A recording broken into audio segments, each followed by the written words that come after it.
So there are three things that we're going to talk about today, or I want you to think about as we talk about the story of Joseph and his brothers.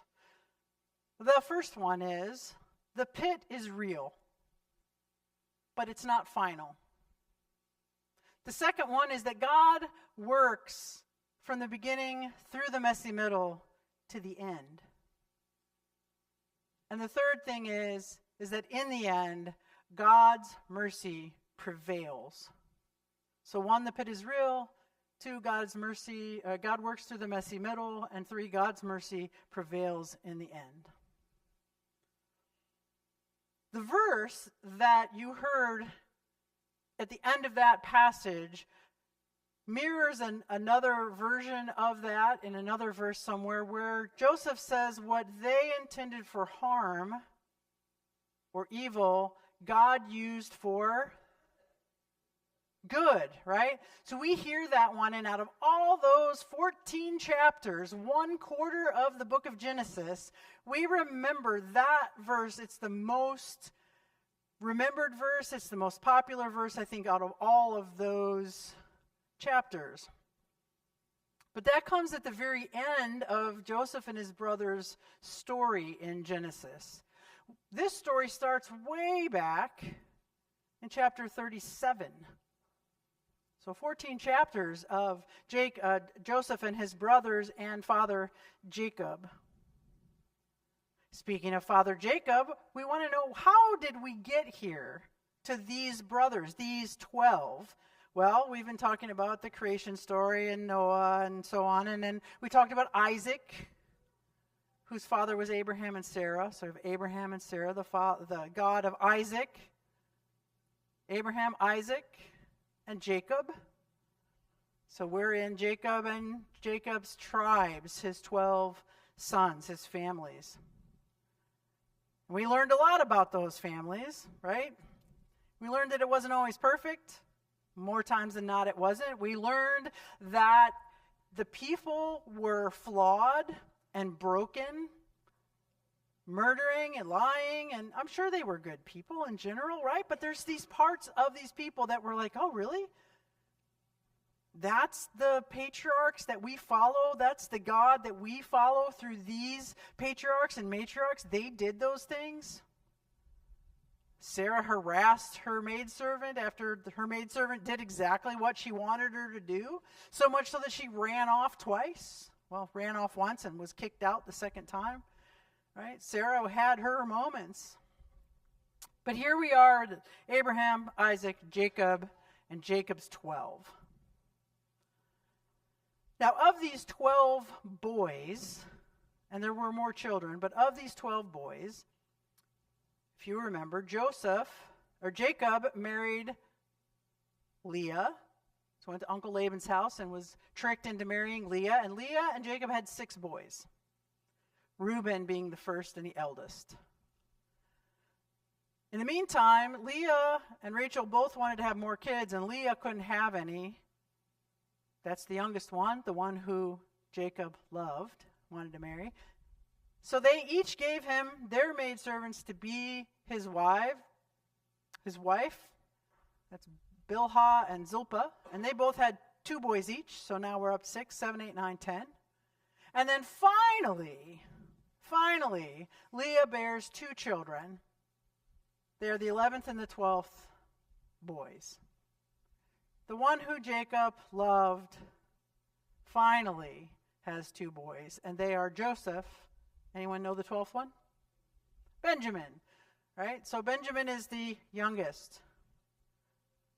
So since Jacob loved Leah the most, we're not supposed to have favorites, but that was the one who he loved from the beginning and loved the most, he has these 2 boys.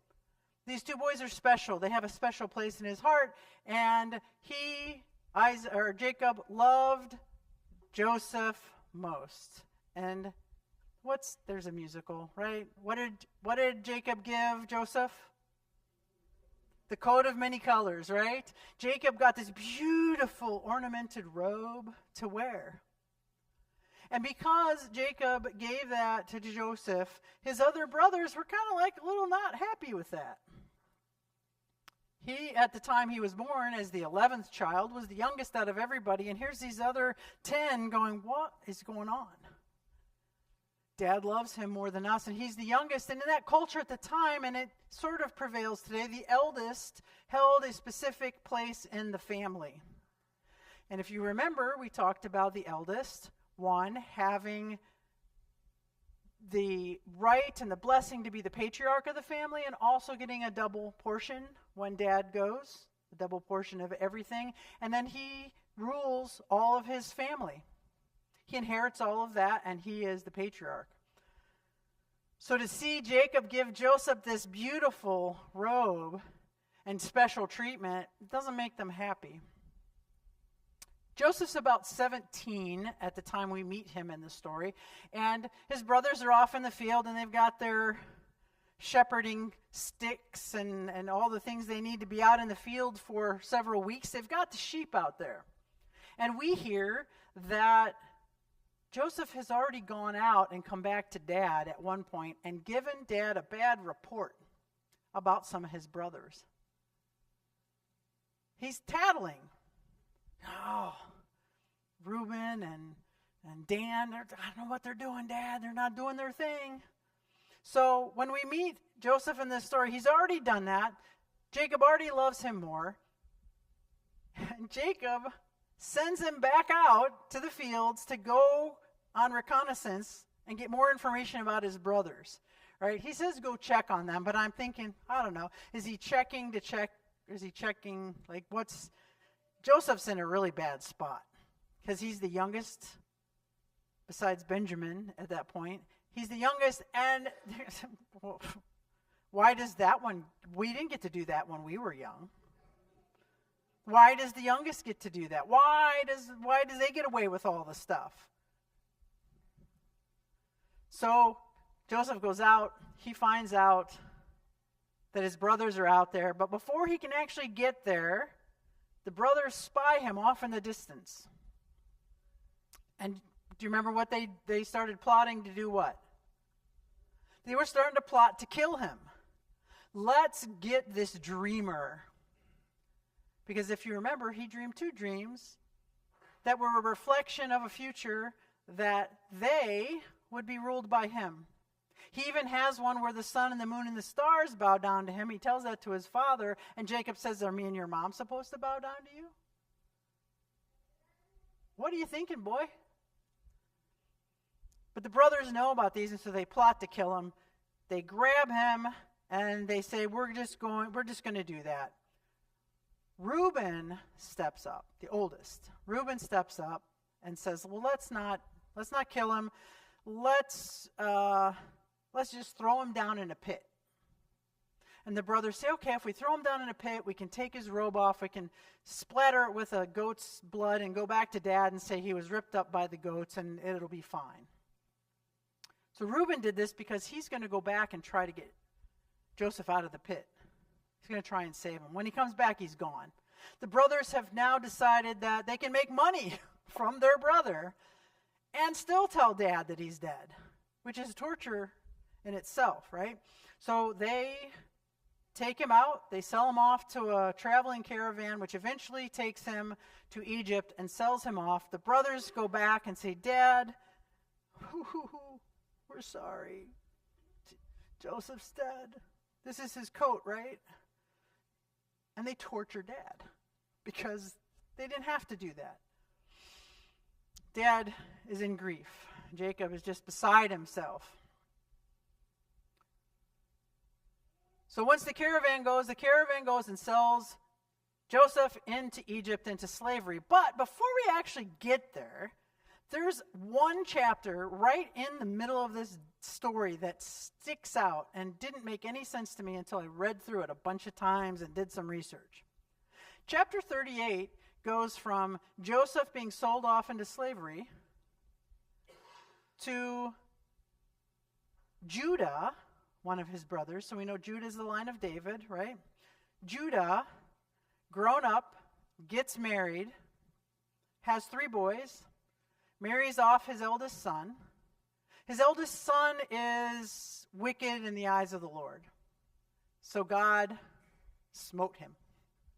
like that word, right? God smote him. God took his life.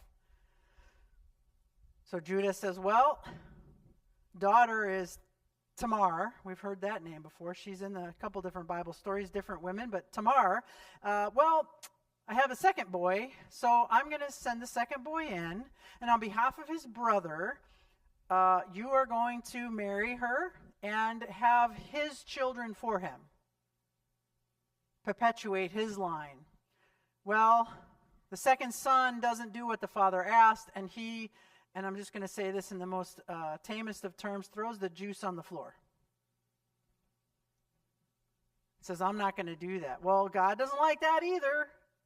He says, you didn't do what you promised to do. You didn't do what was the custom to do. You promised your dad you would do this. And what did he do? He got smote. God smote him. So he's dead now. So Tamar is kind of beside herself. And Judah is like, oh my gosh, I can't let this happen a third time. But I do have a third son. But he's not old enough yet.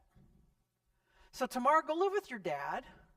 And when Shelah is old enough, Shelah, is old enough, I will give him to you in marriage, and we will perpetuate this line for you. So some time goes by, and Shelah grew up. Tamar is living with her dad. Judah goes into town. Tamar is still in mourning over her husband, but she decides she's going to spy on Judah. So she takes off her mourning clothes, and she puts on clothes that would be appropriate for the red light district. And Judah solicits her. And Tamar agrees because now she sees that Shelah is grown up and Judah did not give him to her in marriage. She's mad. So she takes it out on Judah. She has the transaction, and later on, someone comes and says, your daughter-in-law, Judah, your daughter-in-law is going to have a baby. And they say there's no way because she's not married. And he says, well, let's bring her out and we'll just burn her to death. Well, he had done something. He gave her his signet ring, which is a ring of power. Like the Pharaoh gives Joseph his signet ring. He gave her his robe, and he gave her, I forget something else, staff, robe, and signet ring, I think. And Tamar goes, wait a second. The man whose baby this is gave me these. Tell me who they belong to.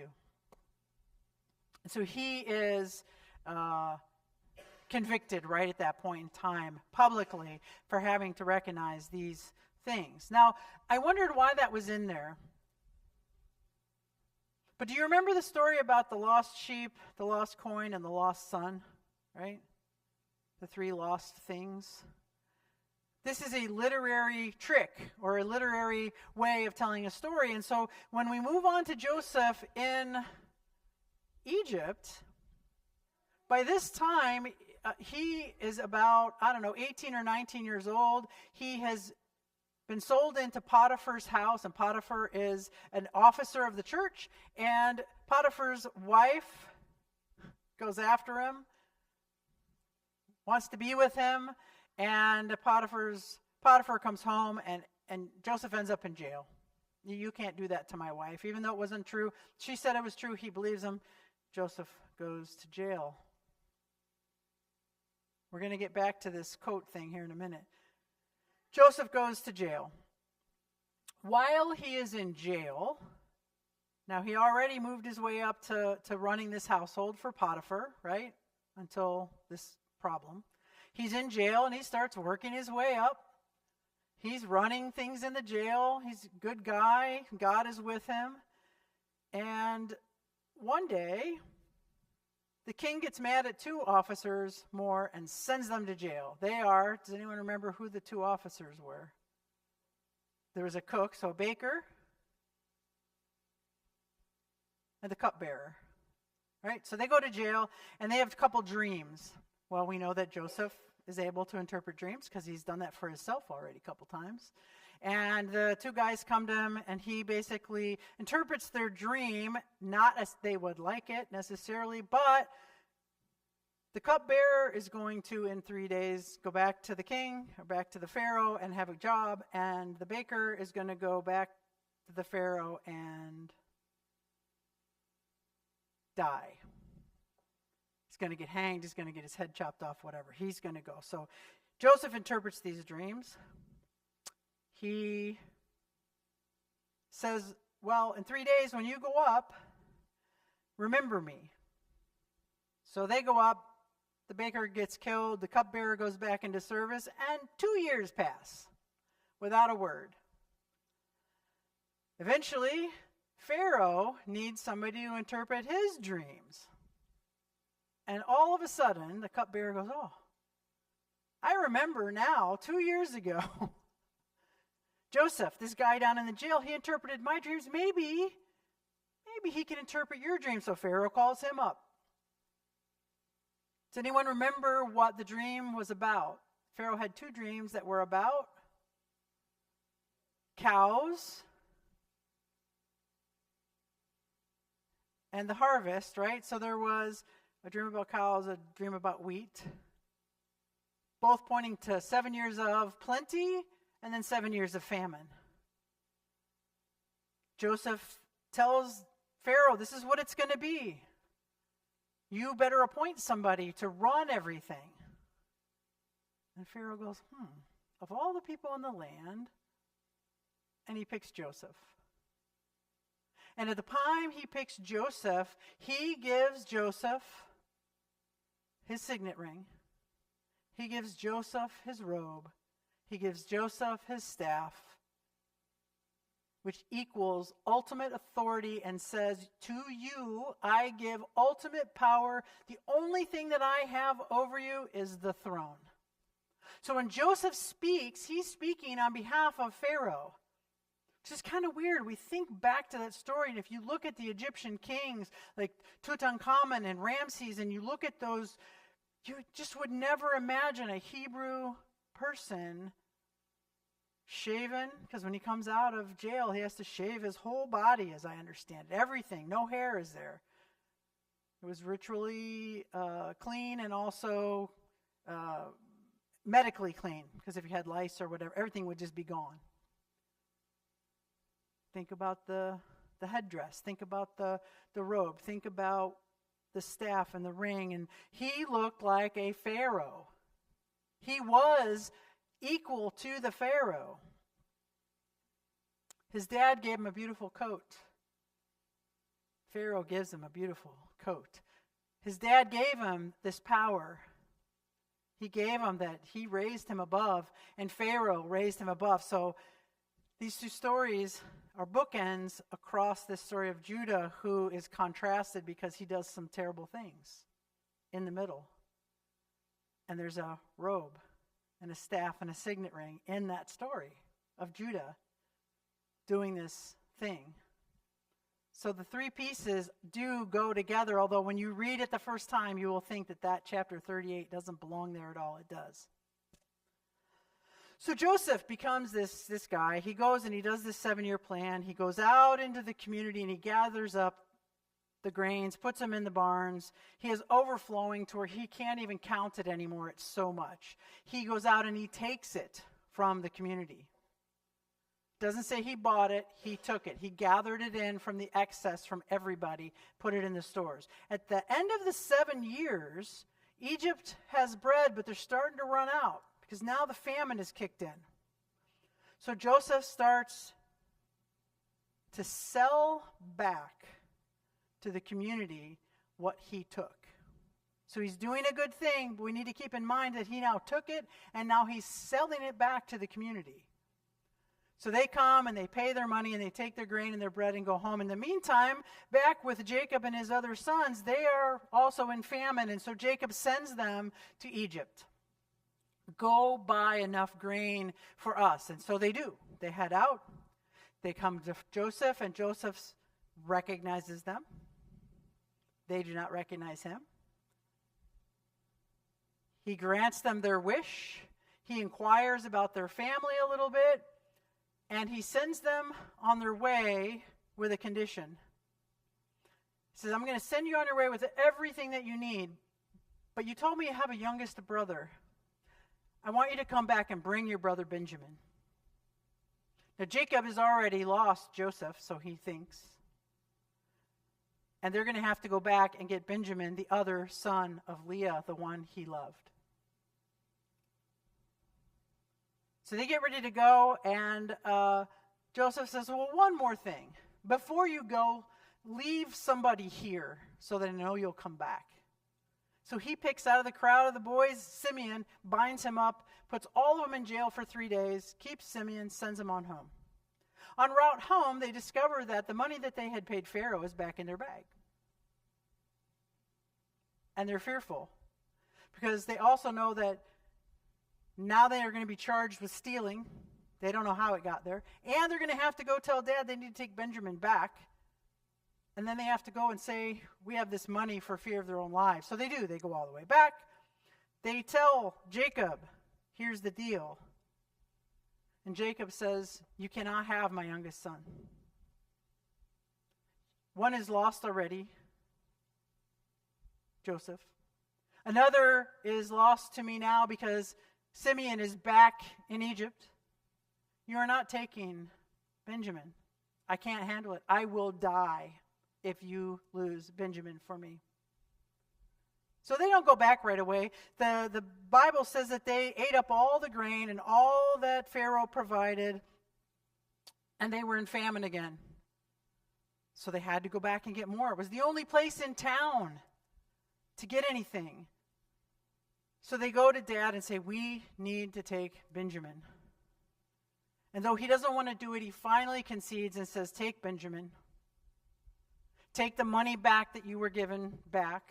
Take double the money for the next thing. And, by the way, we may not have any grain, but take whatever balm we have lying around, take whatever dates we have, take whatever pistachios and almonds, whatever you can get, and give it as a gift to Pharaoh. I think he's hoping that he's not going to take Benjamin.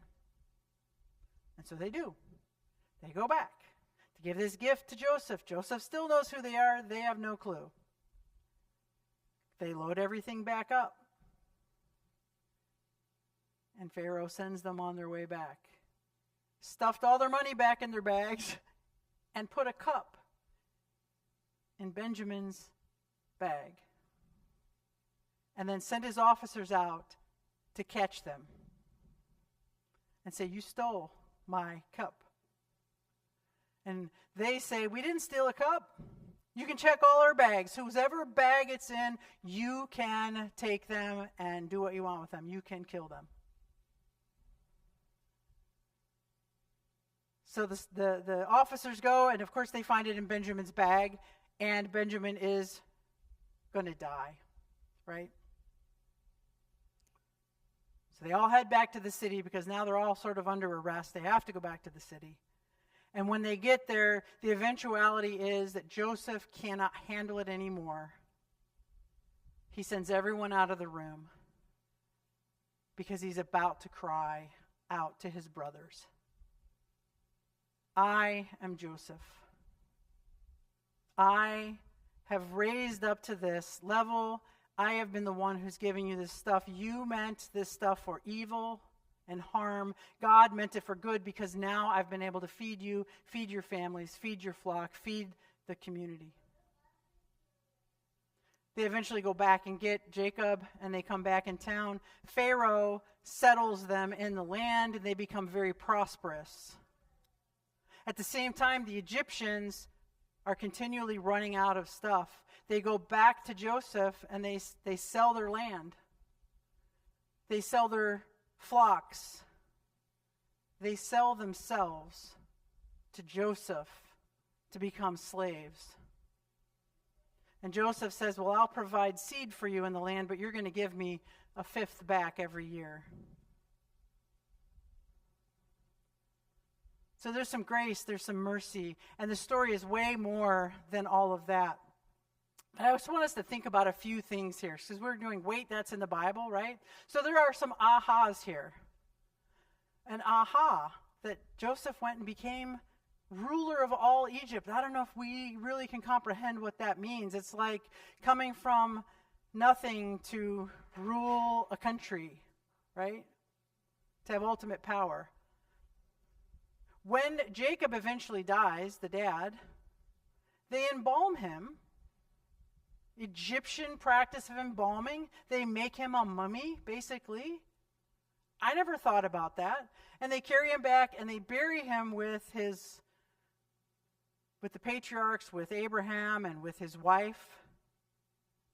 And if you read through the story, you'll find out that all of Pharaoh's household went with them. Chariots, charioteers, all the officers went with him. That's pretty cool. It was like the biggest funeral service ever for someone who wasn't even an Egyptian, because Joseph had garnered that much trust from Pharaoh. Judah, this story of Judah in the middle, right? We're going to talk about Judah later. He is the line of David, and there's an intentionality of putting him right in the middle of this story. Aha, there's something to be taken from that story. And then the final one is something I alluded to it, but I'm going to say it, is that Joseph, though he's doing something good, went out into the community and he took. And then when people were vulnerable, he didn't just give it back. He took advantage of the situation for Pharaoh and sold it to the people. And then he took more advantage when they came back. Now, granted, they offered to come and pay this price, so they are responsible for their own decision, but Joseph took their flocks in trade for food, he took their land in trade for food, and he took their lives in trade for food.